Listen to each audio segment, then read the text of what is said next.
Mga ka-Excel, napapansin mo bang ang daming blank row sa sheet mo? Sayang ang space at makaka-hassle sa analysis. Huwag magalala, tutulungan kitang burahin yan gamit ang tatlong mabilis at viral-worthy techniques. Let's go! Method 1. Sort and filter. Piliin ang buong dataset, punta sa Home tab, then OK.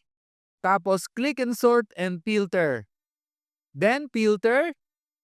Sa unang column, i-click ang filter icon at i-uncheck ang select all. Tapos i-check lang ang blanks, then okay.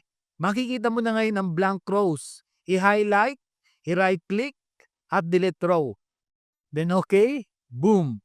Ibalik lahat ng data sa pamamagitan ng pag-disable ng filter. I-click ulit ang sort and filter, then filter, blank rows, burado.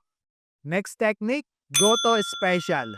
Piliin ulit ang dataset, pindutin ang Ctrl plus G, tapos click special, then blanks, then okay. Ayan, nakaselect na ang blank cells. Pindutin ang Ctrl plus minus, piliin ang entire row, then okay. Done. Lahat ng blank rows erase. Method 3. Para sa malalaking dataset, gamitin natin ang Power Query. Piliin ang data at pumunta sa Data tab.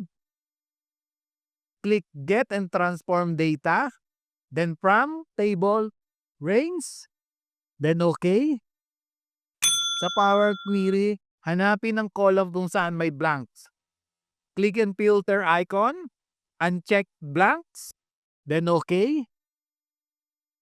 Tapos, close and load. Boom! Malinis na ang data mo. Walang kahirap-hirap. At ayan mga ka-Excel, tatlong mabilis at easy tricks para burahin ang blank row sa Excel. Alin sa tingin mo ang pinakamadali? Comment down below. At kung gusto mo pa ng ganitong tips, like, follow at share. Hanggang sa susunod na Excel hack.